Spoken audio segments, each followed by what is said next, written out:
What's up, everybody? Welcome to the Upper Hand Fantasy Podcast. Faraz and Zach. I'm here with Zach Rizzuto. It's trade time. Week 6 trades. We're going to go over some buys, some sells. I think this is, one of the best parts of fantasy football. When you have a league that likes to trade, that's always a good thing. I hear from a lot of people that, my league, the people in my league don't like to trade. We don't get that many trades done. If anything, we get 1 or 2 trades done a year. Boo-hoo. That sucks. You got to get a new league that loves to trade. Couldn't be us. Matter of fact, but we are in a league that, I don't think we've had 1 trade. Yeah, it's a bunch of people who really know what they're doing, and it seems like nobody wants to be outsmarted. Yeah. You know what I mean? Like, it's just not going to happen. I have a feeling there's going to be maybe 1 or 2 trades in that league, but it does suck. It's much better if you're in a league that does a lot of trades. So that's what we're doing today. We're going to go over some buys, go over some sells. And yeah, in terms of news, I think, the only piece of news here is James Conner. There's no update, on his status in terms of that rib injury. No word on whether, we didn't get any word that it's serious. So that could be a good sign for him. Darrell Williams is not going to play this week, according to, I think it was Ian Rappaport who rapported about that. And then, so Benjamin at this point is going to be the guy for the most part. Even if James Conner plays, this could be a multi-week thing, because Darrell Williams was already ruled out. It's Wednesday, and he's ruled out with a knee injury. So that means he has some sort of MCL sprain or something like that. And he could be out for a couple weeks, which means that if Conner is a little bit banged up, Benjamin's likely going to have a role over the next week or 2.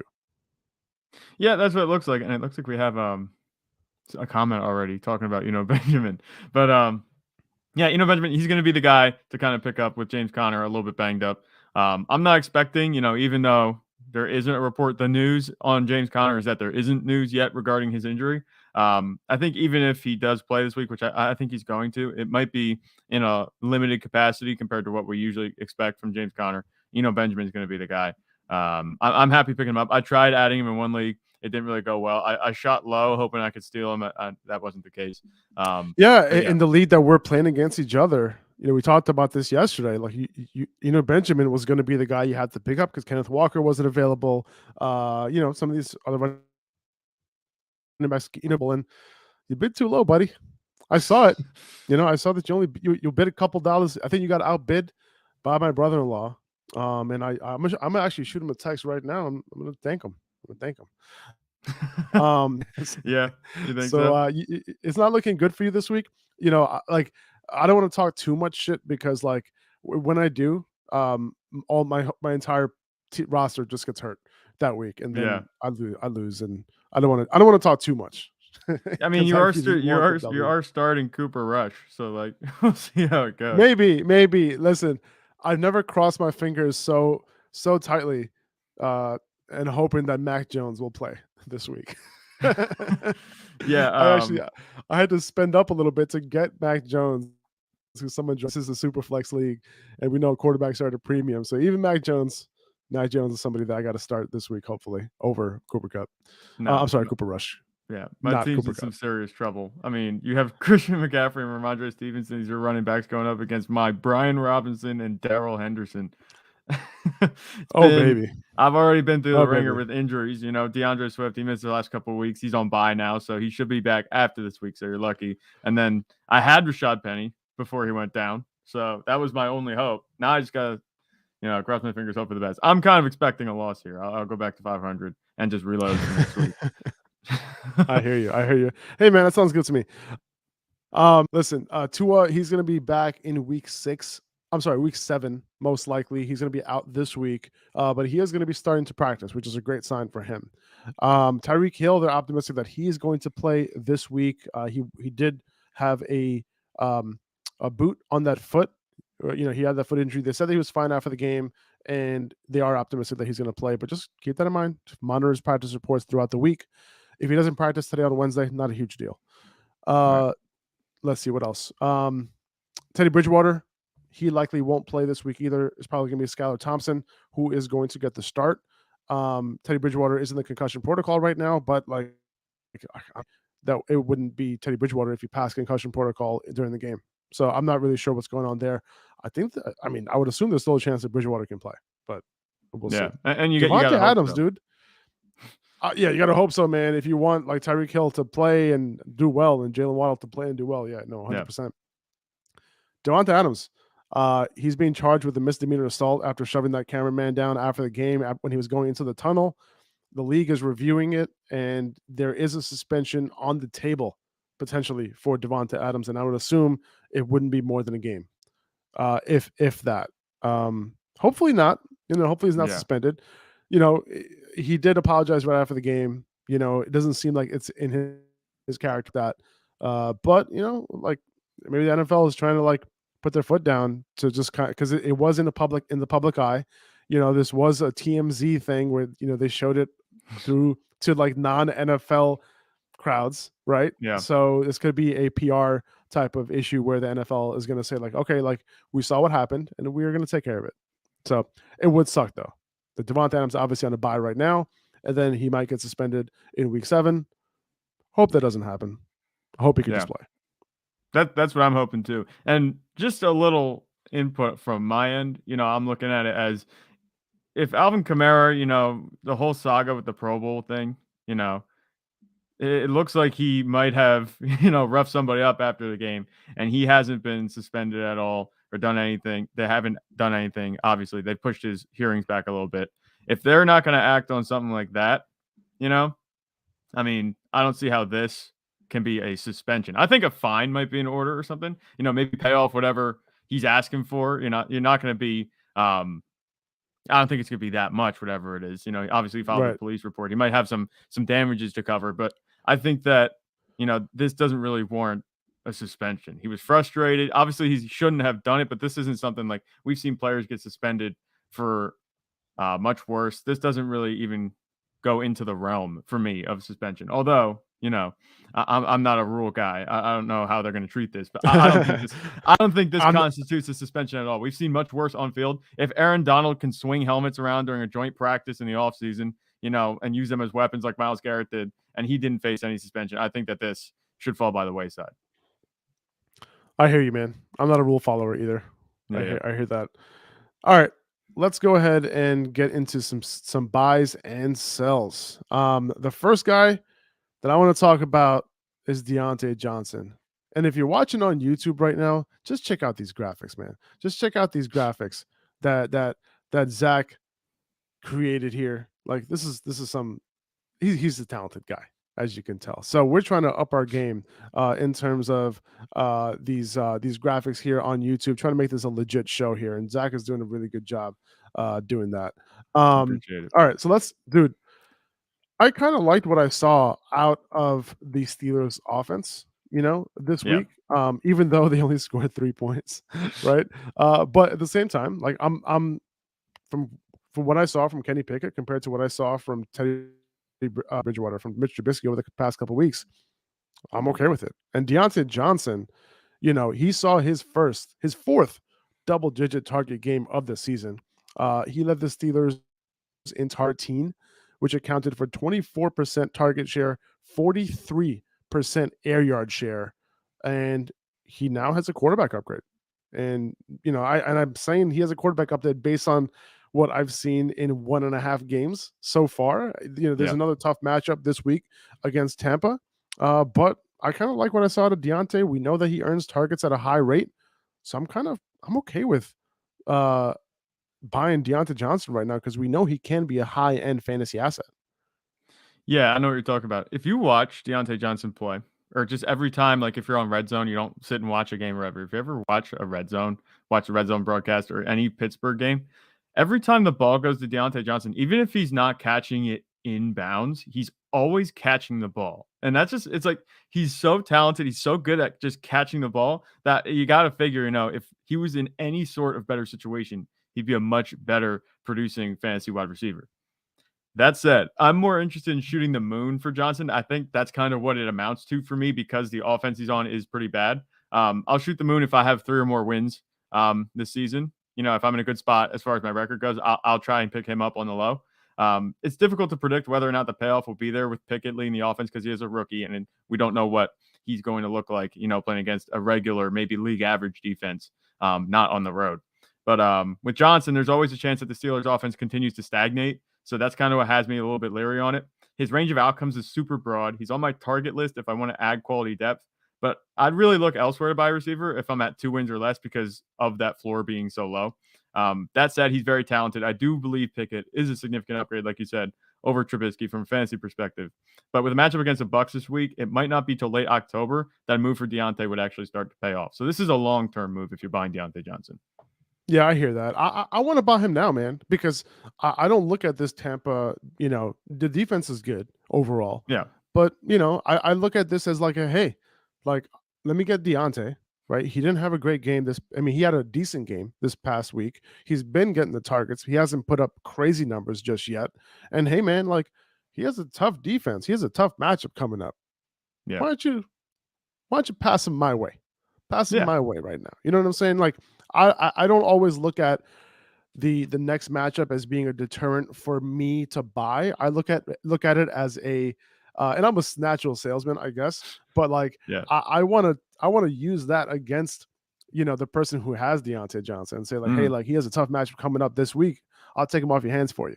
Right? Are you going to play him? Are you going to play Diontae Johnson this week in that tough matchup against Tampa? Yeah. I could take him off your hands.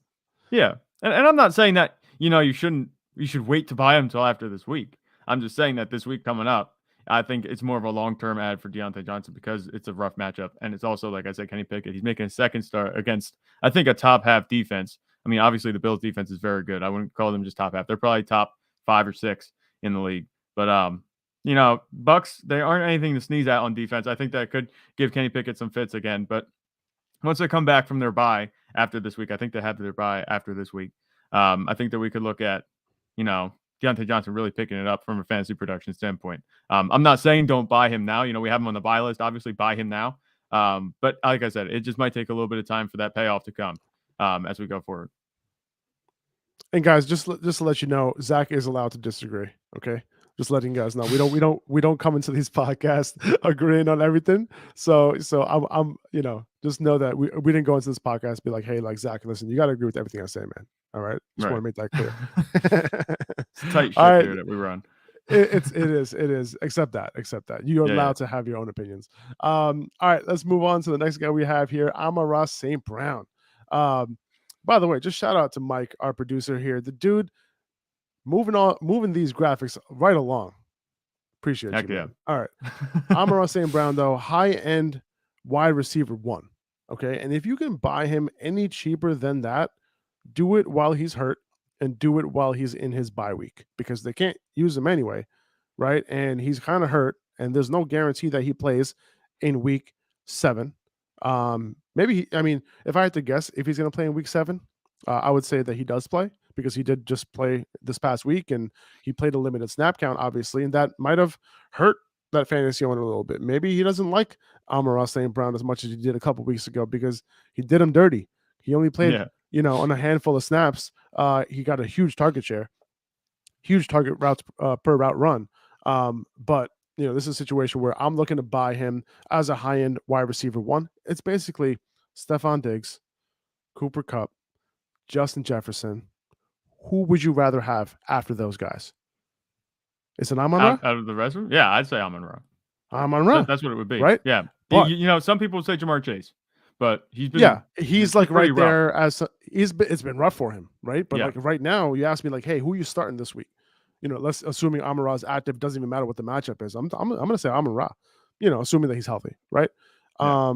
So and based on a lot of the trade questions that I've been getting over the past week or so, people are not viewing him as that high-end wide receiver 1. Even if you buy him as like a high-end wide receiver 2 or something like that, do it. Low-end wide receiver 1, do it. It's worth it. He's a league-winning type of player. Yeah, I hear what you're talking about. The momentum just finally swung the other direction for him, because he had that streak of games where he just went crazy, catching 8 passes caught in however many games across 2 seasons, that was huge for him. And people were talking about Amon-Ra St. Brown, as a high-end wide receiver 1 before these past few weeks. There's no reason to be concerned about him in this offense, I don't think. He was held off the field for the majority of plays last week against New England because of that ankle injury we talked about. He now has 2 weeks to recover, essentially, before he gets back on the field. And that's only good news for him. He should come back to be 100%. And even in a tough matchup with Dallas, like we said, he's pretty much matchup proof because, Jared Goff likes throwing to him, obviously, when he's on the field. But he just wasn't on the field much last week. Before that, he did go out, was it against the Vikings for a little bit, and that kind of limited his production in that game too. So if you look at his track record these past few weeks, you could use that as justification. He's producing a little bit lower. He, like you said, he just did you dirty this week. He only played on, what was it, like 40% of snaps or something like that. You could use that leverage to get him low in a trade. I'd be surprised if the market's down on him because, he had such a good stretch of games before this happened. But, the fantasy community, it's fickle. They tend to drop guys really quick and pick them up that fast. 3 performances that left much to be desired kind of have his price maybe a little bit lower than we'd like it to be. You can pick him up before the momentum swings back in the other direction. Exactly. Before people realize that he's in that tier with Stephon Diggs and Cooper Kupp and all those guys. Or Right. maybe a tier below, but he's in a tier Yeah. on his own above any other wide receiver after that. Yeah, take advantage of people questioning his status, as far as where he falls in the grand scheme of things with wide receivers. I just hit my mic with my hand. Zach just bumped into Zach just demonstrating the tiers in front of me with my hands. All right, let's move on, man. AJ Brown, he's 5th in the NFL in receiving yards right now, behind Justin Jefferson, behind Cooper Kupp, behind all the guys we just listed, Tyreek Hill, Stephon Diggs, and Tyreek Hill's also like up near that tier as well, by the way, that we were just talking about with Amon-Ra St. Brown. But 5th in the NFL receiving yards, behind those guys. He has 1 touchdown in 5 games. Yeah. So they've combined for 13 touchdowns this year. So touchdowns are coming for AJ Brown, right? Especially with the Eagles' remaining schedule, which is looking pretty sweet for wide receivers. And that they have a pass first mentality. They're dropping back, with the league's top drop backers amongst all the NFL teams. They're passing it at a very high rate. They're dropping back at a very high rate. So listen, for AJ Brown, like I'm looking at him as a wide receiver 1. We talked about this before the season began, that he is going to be a top 12 wide receiver. It's coming to fruition. But once those touchdowns start to come, that's really when AJ Brown is going to start, showing out some big fantasy outputs. Oh, yeah. And for me, AJ Brown, he's one of the most obvious buys, in my opinion. Devontae Smith has come on, as a favorite target of Jalen Hurts recently. He's getting more targets than even I anticipated him getting. Brown's touchdown production lagging significantly behind his yardage is, what I think is bringing his value down a little bit. Fantasy managers who enjoyed his explosive week 1 performance where he got, was it 14 or 17, some target number in the teens, but he caught double-digit passes and he looked really good. And we saw like really high production despite a touchdown. He's kind of left fantasy managers, looking at him as having left meat on the bones since in the 4 games that he's played since that explosive outing. He's averaging, I think, just 13 points a game in the last 4 games, and he caught a season low 3 balls in week 5 against the Cardinals. He's yet to register fewer than 7 targets in a game, however, which is promising for his prospects moving forward. I do like him still as a wide receiver 1 in Philly. I think the touchdowns are coming, like you said. It's a good offense. It's one thing if you're not scoring touchdowns and the rest of your offense isn't scoring touchdowns, but the rest of the offense is scoring touchdowns in the situation with Philly. They're the only undefeated team left in the league so far. So AJ Brown coming in this week, I said I was going to note about it. I think I talked about it a little bit on Monday. As AJ Brown being a buy low candidate after a rough week this past week. I think he has much better days ahead. I'm with you, man. I'm with you. Let's move on to the next guy. Chris Olave. This man has produced despite non-ideal circumstances, right? Over the last 2 weeks. So with him in the concussion protocol now, I'm trying to buy. He got it done without Jameis Winston. And he got it like over the last 2 weeks, he caught a touchdown each of the last 2 weeks. So he has way more upside than what he's shown over the past couple weeks. He is the wide receiver 1 in New Orleans, even when Michael Thomas comes back. He ended up running a route on only 60% of dropbacks this past week because of that concussion that he suffered. He still ended the game with a 25% target share. Here are his target shares over his last 4 games. 34%, 34%, 26%, 25%. Air yards, 63%, 40%, 45%, 40%. Are you kidding me? Yeah. You know what I'm saying? Like he leads the NFL in air yards right now. He's the current wide receiver 14.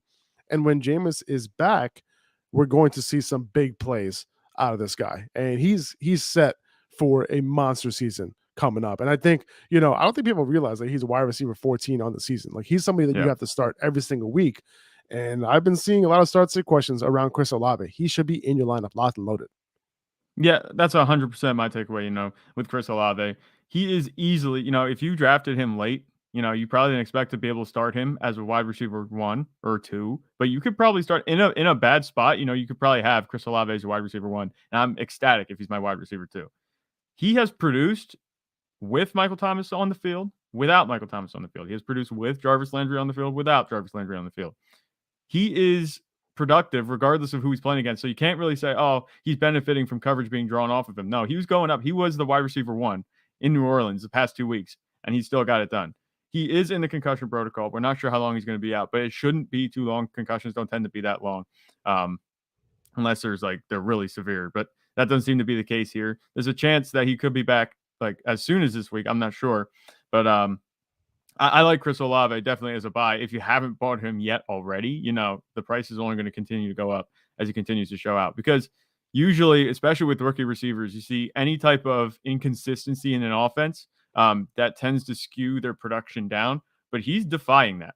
He's had Jameis Winston at quarterback, and he's had Andy Dalton at quarterback, and then he's also dealing with, turnover at wide receiver, who he's playing against with on the perimeter, Michael Thomas in and out of the lineup, Jarvis Landry there and not.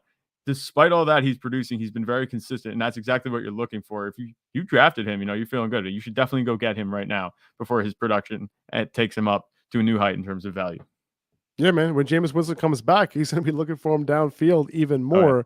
The air yard share is going to go up. The air yards with Andy Dalton too.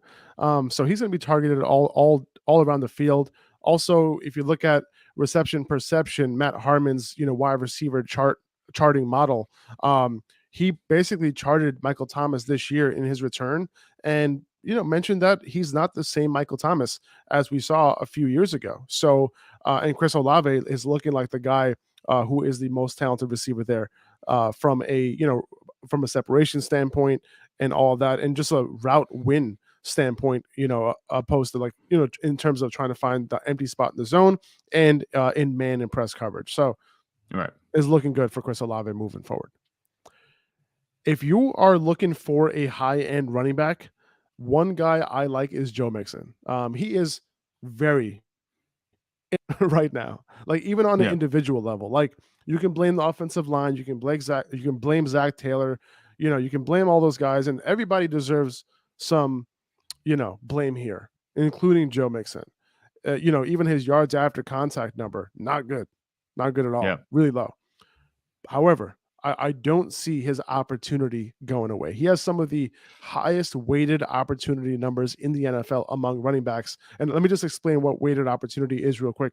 Instead of just adding up the number of carries and number of targets, since targets are worth about 2.5 times more than a carry, you add up that target number with the number of carries. And since he's being, heavily used in both the run and the pass game, he's due for some fantasy points, right? He's only scored 1 touchdown this year.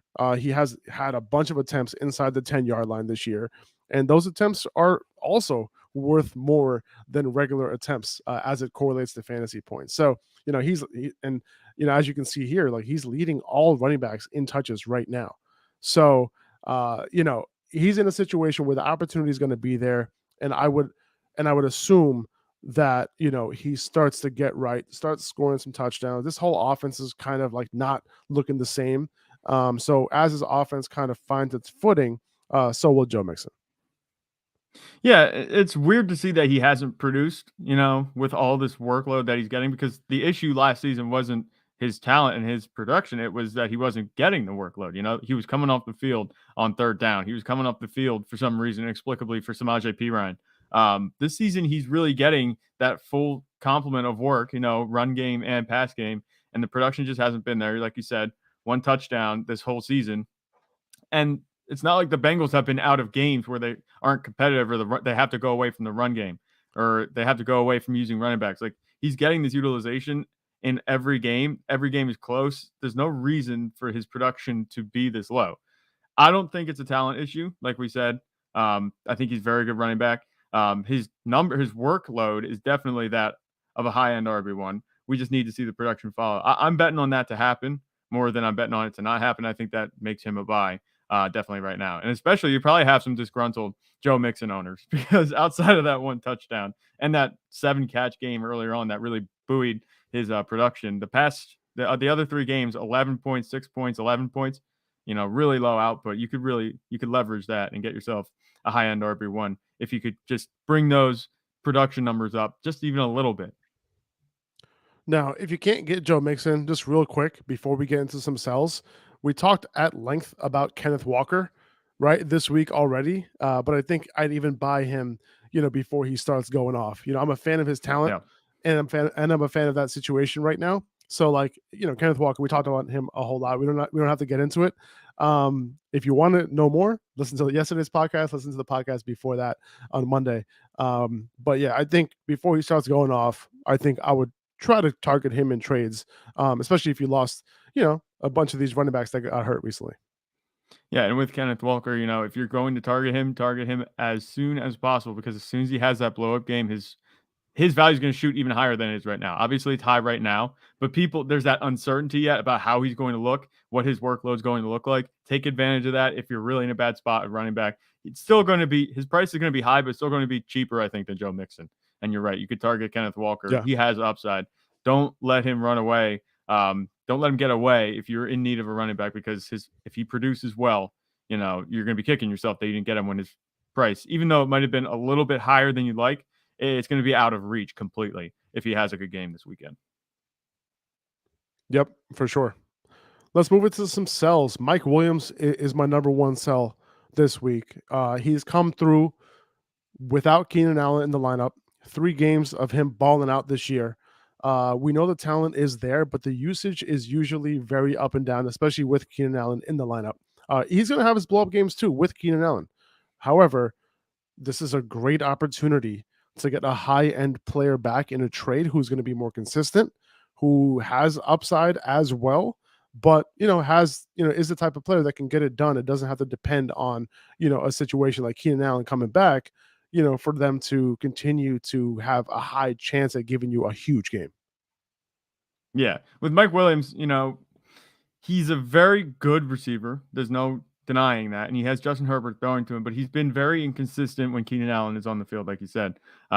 He's been great for you these past few weeks. Obviously, if you had Mike Williams, he's very nice. He's a very nice asset to have without Keenan Allen in the lineup. But once Keenan Allen comes back, I view Mike Williams very much as a boom bust and almost close to what I view Gabe Davis as. Mike Williams, he does garner a few more targets a game. He's a little bit better in that sense than Gabe Davis, but the boom bust, whether he's going to hit or not, you do have to worry about that floor being pretty low. Right now, his floor is high because Keenan Allen is out. And I've always been one to kind of err on the side of, Keenan Allen being the guy over Mike Williams. And that's the way it is. Some people think Mike Williams could be the guy, but anytime Keenan Allen comes back, Mike Williams kind of disappears. So I think that this is the perfect time and really the only time to offload him at a high value. Otherwise, you're going to be stuck with just like a boom bust type value moving forward. And that doesn't buy you much. Yeah, and I've been using this new data analytics tool called Preciser that kind of does a lot of analytics and a lot of predictions. And the predictions have been looking pretty good so far. But they do have Allen back this week, and they have Mike Williams at 69 yards receiving, which is solid, with a decent chance of scoring a touchdown. But with Allen back, if he plays that full-time role, that might be what we're looking at as his ceiling this week. Yeah. Okay. All right. Moving on to Dalvin Cook. Listen, you don't have to sell Dalvin Cook. Okay. He will be fine. However, he is in a committee right now with Alexander Madison. It started in week 4, but his snaps and route participation both went down even further in week 5. He only played on 57% of snaps in week 5. 39% route participation. That is not high enough at all if you're going to want to depend on a running back in the pass game. It should be around 60, 65%. He's supposed to be a big play running back too. That's what you're depending on. That's the one thing we were holding on to from last season, despite his yards after contact and his yards per route run being down. He's not doing it this year. He's last among all running backs this year with 80 or more carries. He's last in 15 plus yard rush rate, right? Yeah. That, and you look at the injury history and you look at his shoulder issue right now, potential chance of it aggravating. I'm just like, I'm going to take advantage of this 2 touchdown day that he just had that, Justin Jefferson set up for him, both of them. Yeah. I'm going to take advantage of that and try to trade up. Maybe, maybe use him and another piece to get like Saquon, or use him and another piece to get somebody else. And I don't know. I kind of feel like this is an opportunity that I want to take advantage of this week. Yeah, and this kind of reminds me of the way we're talking about, James Robinson a couple of weeks ago. It's not necessarily that he's not going to continue to produce, but his value, he just had a 26-point game, PPR point game.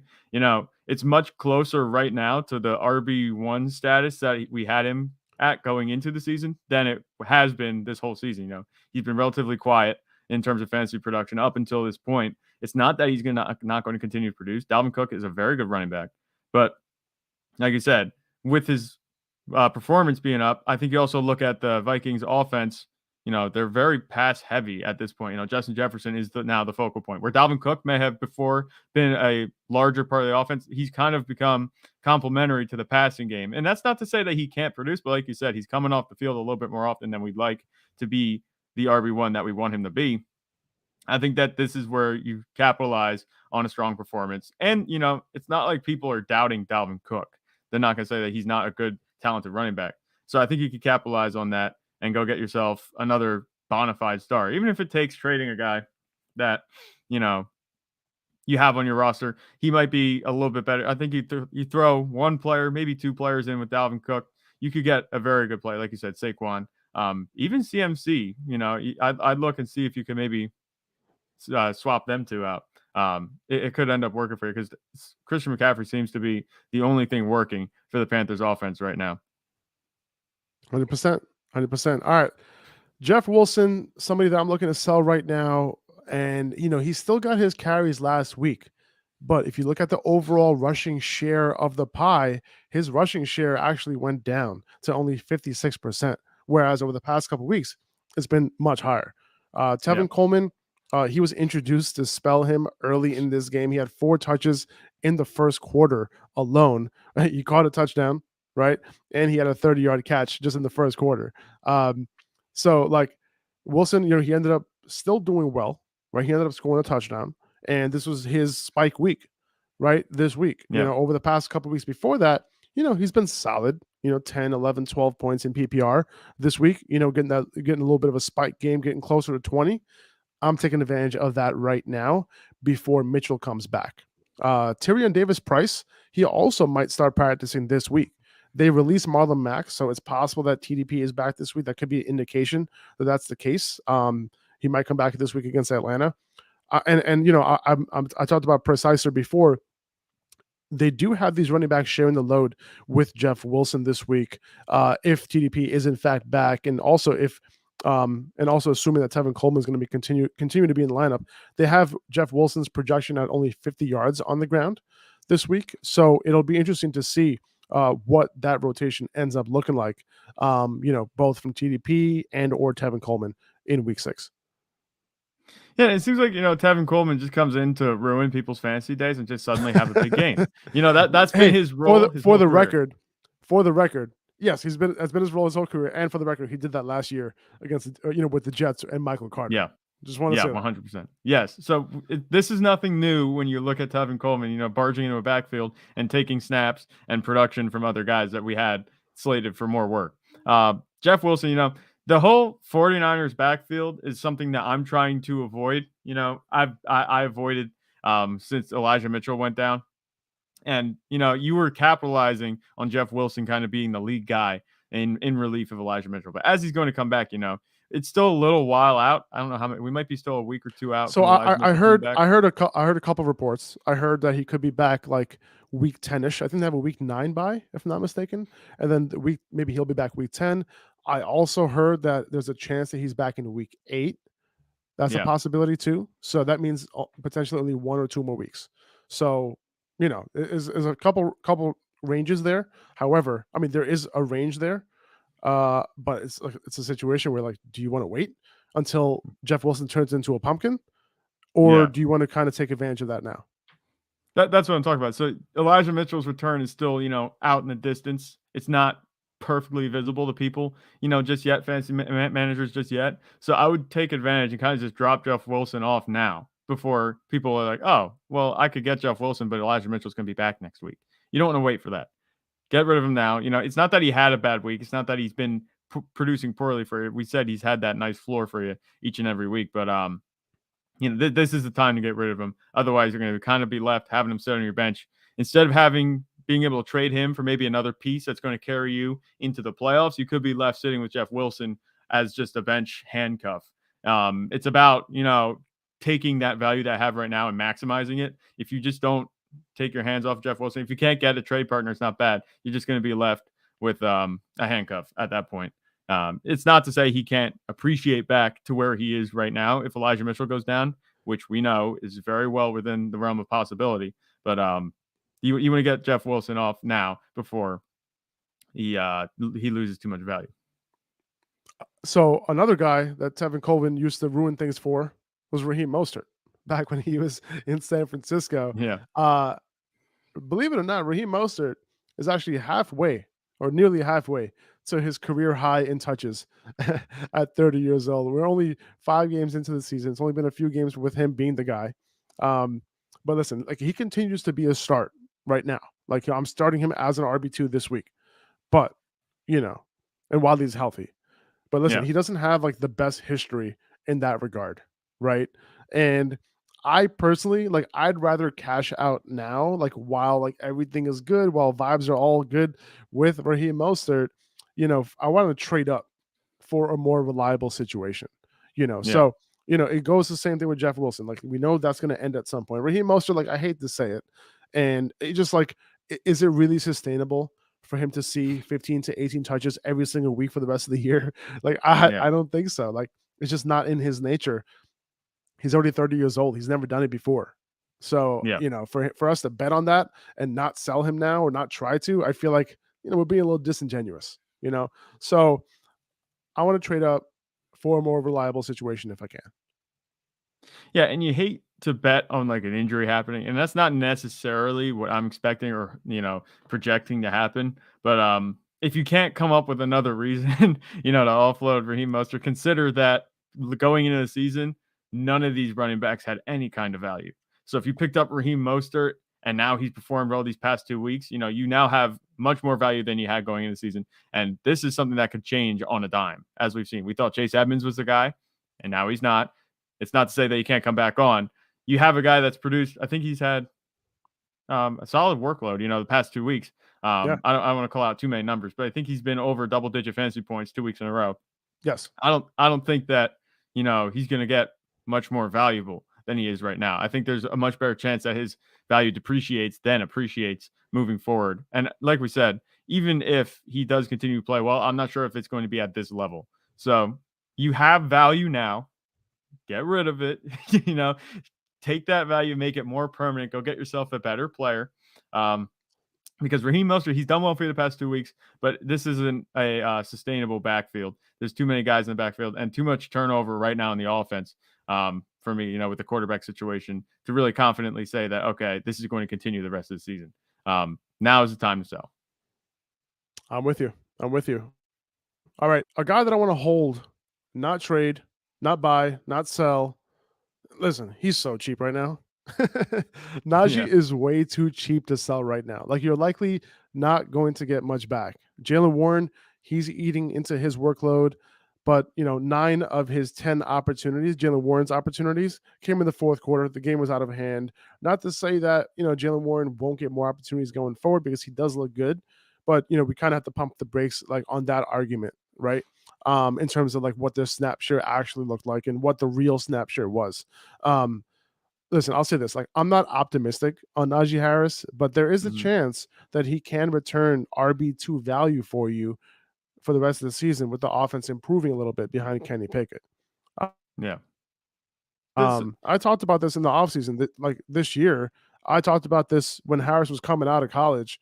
He was never an efficient guy.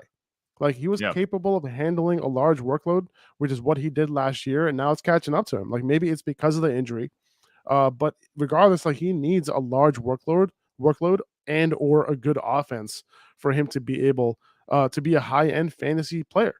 Um, so, it'll be interesting to see what his work looks like in the pass game this week, assuming they don't get blown out at home. Yeah. I'm looking at Preciser here. They're according to them, they're 5-point underdogs at home, and we'll see what the true split looks like between Najee Harris and Jalen Warren this week. Right, and you pinpoint the two things that he needs, to produce pretty well is that it's a decent offense and a slightly better workload. I don't think he's going to get that.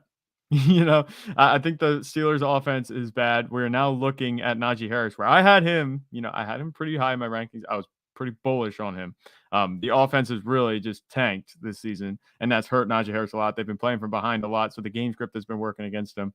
Najee Harris's value is now down in the Ezekiel Elliott, Darrell Henderson, Cam Akers range, where he just isn't producing. Even when he does get touches, it's not spectacular at all. It's mediocre production at best. And I hate to hold it against Najee Harris, but you said that he hasn't been efficient. It took a massive workload for him last season to have such a good fantasy season like he did last season. And I think we're seeing, that he might be workload dependent as a running back, especially in this offense. I don't like Najee Harris's value at all. You can't trade him, you can't move him, you can't get rid of him, you can't buy him because there's no reason to buy him. And his upside, there hasn't been any upside flashed. So nobody's going to buy him. Nobody's going to sell him. Like you said, he's a hold. This is like the hold of the season. I mean, you're just kind of stuck with him now if you drafted him. And obviously, we're hoping for much better production from him, but that hasn't been the case. You just have to hope that things turn around. That's all that's left to do with Najee Harris. I hear that, man. It's sad to say. Now, I will say this: like, I want to know, I want to get a gauge. Whoever has Najee Harris, and I didn't draft him anywhere. However, I want to get a gauge from everybody who has Najee Harris in my leagues. How cheap is he? I want to see. Yeah, You know what I mean? Like, I'd rather hold Jalen Warren, and if I have him, I'm not worried about it. But I want to see how cheap Najee Harris is. I'm like, hey, like, what is it going to take for me to get Najee? Like, hey, like, can I give you? Can I give you? I don't know, Zay Jones.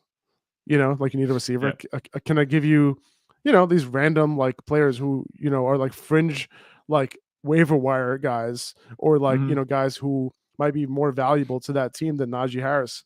And people want to cut their losses because the trades that I have been seeing, the trade questions I've been seeing around Najee Harris, people are ready to just cut him. Cut their losses. Yeah. People way possible. Yeah, exactly. So, Yeah. I want to get that gauge because if that gauge is like super, super duper low, I'll buy it. I'll buy it. Like whatever. Like I'll throw him on my bench. Worst case scenario, see what happens over the next couple weeks. Here's an interesting proposal. If you had Najee Harris and someone said, I'll give you James Robinson for Najee Harris straight up, would you do that? Yes. You think so? Even with the workload split a little bit weird in Jacksonville? I think James Robinson will continue to be involved there. I think the offense is better. I think as long as game scripts are working in Jacksonville's favor, I think that James Robinson is still going to have his games, and I think that is more likely than that James Robinson is going to have good games. Like he's proven that he's capable of that, right, this season. So yeah, I mean, James Robinson's efficiency is also going down. He has a very talented back, alongside of him at this point. I was going to say behind him, but not anymore. But I'd rather have James Robinson because he just looks better. Yeah, I think that's fair. Yeah, so that's a situation where I'm willing to sell Najee, right? Yeah. But in most situations, I don't think anyone's going to offer James Robinson for Najee. You know what I mean? But so on the off chance, I'm just trying to think. Oh yeah, no, I hear you. Borderline for me. I think James Robinson's borderline for me. Borderline where I'm happy starting him, and borderline where I'm just like, I'm not sure because Travis. I'm not saying I'm happy. I'm not saying I'm happy starting James Robinson, and that's not what I'm saying. Like, right. Because that's saying that I'm somewhat close to being happy to trade away start Najee Harris, which I'm not. Right. Right. We had Najee Harris as our RB31 going into last week. Yeah. In our live on Sunday, I moved. Who was it? Raheem Mostert. Was that who did I have at 31? Maybe? I think I moved Raheem Mostert from like 31 to 30, It might have been. and then I moved like Najee Harris to 31, and And he was just that worked. outside of our top 30. Yeah. Yeah, terrible. But anyway, let's get into like just a couple questions before we leave here. Yeah. Just a couple like trade questions if I see any. Henry here is asking a lot of Kyle Pitts questions, right? Henry Michael's asking, would you trade Kyle Pitts for Devin Duvernay? No. I wouldn't either. It's funny because we were just talking about Najee Harris and I called him the hold of the season. And now it's like, okay, Kyle Pitts is the exact same thing, just in tight end form as Najee Harris. You know? Who would you rather have, Najee Harris or Kyle Pitts? Kyle Pitts. I think there's a better chance. The offense isn't as stagnant in Atlanta. And really so tough. No, I don't think it is. I think the offense is a little bit better in Atlanta than it is just because the offensive line, has shown improvement in Atlanta. I think that Kyle Pitts has a better chance of getting back to where we'd like him to be than Najee Harris, just because the Steelers' offense is yeah. And yeah, like you said, Kyle Pitts, he's a unicorn. Najee Harris, he's like we said, a volume guy. Not what's his name? Kyle Pitts. You don't want to call him reliant on volume because he hasn't gotten volume. But he is a unicorn. They drafted him 4th overall. You can't really discount that at this point in his career. It's his second season. He hasn't been used like we want him to, but I think he very well has it in him to turn it around. Night America's asking, would you trade Christian McCaffrey for Jonathan Taylor, 10-team PPR? The answer here is no. Christian McCaffrey. Go ahead. Assuming that you're getting Jonathan Taylor in this trade, I would say no. Yeah. If I see the question, would you trade McCaffrey for Jonathan Taylor? I'm assuming you're giving McCaffrey, getting Taylor, and I would not do that.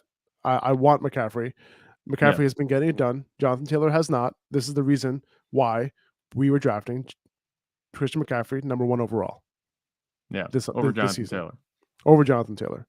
The range of outcomes was much wider for Jonathan Taylor, as given his role. We're really depending on that early down role. Didn't work out yet. That being said, I am buying low on Jonathan Taylor. Like, if you can get Jonathan Taylor somehow, I would do that. You can buy him low, and he could have easily been in this segment, on this show. Yeah, it's funny because Jonathan Taylor is the one missing games, and Christian McCaffrey is not. Can you predict injury, guys? No, you cannot. Even with the history that McCaffrey had, you can't. Even with the history, okay, McCaffrey, and plus, the injuries. You look into the injuries themselves too. That's important, and understand that the injuries that he's had just been unlucky injuries, straight up. Yeah. Well, should I trade Val's the GOAT is asking, self-proclaimed GOAT. Should I trade Marquise Brown for Garrett Wilson and Davante Adams? Who would you rather have, Davante Adams or Marquise Brown? Just them two. Forget about Garrett Wilson for a second. Yeah, I think this is a yes. If you're getting Davante Adams and Garrett Wilson, yeah, I'd rather have Davante Adams. 100%. Same here. Over Marquise. I'd rather have Davante Adams, and if you're getting Garrett Wilson as well on top of that for Marquise, I do it. The whipped cream on top. You just got it. 100%. And we were talking about in yesterday's episode or Monday's episode that I'm buying Marquise Brown right now. People are afraid with Hopkins coming back. I'm buying. And I just posted a video on my Instagram. That very thing. I'm not selling Marquise Brown for chump change, but this right here, solid, because there's still room to grow for Garrett Wilson as well. Yeah. Let's get to one more trade question, if I see any here. Here we go. That's a good one. CJ Chris is asking, Amon-Ra and Melvin Gordon for T. Higgins and AJ Dillon. This is pretty easy for me. Yeah, it's pretty easy for me too. The Amon-Ra side, right? Yeah, 100%. Get the best player in this deal. That's Amon-Ra St. Brown. Melvin Gordon's the cherry on top. AJ Dillon, he's relatively unplayable right now. You can play him, but you're kind of hoping for a touchdown there. T. Higgins banged up. Yeah, Amon-Ra, pretty easy. Okay. Yeah. I think that'll do it, guys. Thank you so much for joining. Actually, you know what? We got another trade question here. Another one. Yeah, this coming one in. just came in. I was wondering if you were going to Coming throw in. it up there. I'm gonna do it. Austin Smith. Austin Smith's asking, should I trade CD Lamb for AJ Brown and Kenneth Walker? The answer here Yeah. is yes. Yes. You do. 100%. AJ Brown and CD Lamb are going to be in a similar tier. I think CD Lamb is in a little slightly higher tier than AJ Brown. However, if you get Kenneth Walker as well, who could be a low end RB1, high end RB2 at the very least, I'm doing it. Yeah. This is a great trade. That's 2 quality players for one, and there you go. You can't pass that up. If it was CD for AJ Brown straight up, I would say no. CD Lamb and AJ Brown are very comparable, I think, in terms of their value right now. CD Lamb could, his value right now might be a little bit lower than it will be in a few weeks once Dak comes back, but you can't pass it up. This fills 2 holes on your roster, assuming that you have holes on your roster. But you might be getting 2 quality starters for one. I mean, you can't 100%. Pass that up. What about this one? Would you trade Jeff Wilson right now for Miles Sanders? Yeah, and not because I like Miles Sanders that much, but just because I see Jeff Wilson's value just kind of falling off a cliff eventually. Exactly. With Elijah Mitchell coming back at some point, Miles Sanders is pretty much getting the same type of workload Jeff Wilson is. The only difference is that Sanders isn't being used inside the 5-yard line as much. I think among all players, do you know who is leading the entire NFL out of any position, even running backs, in terms of carries inside the 5-yard line? Jeff Wilson. Jalen Hurts.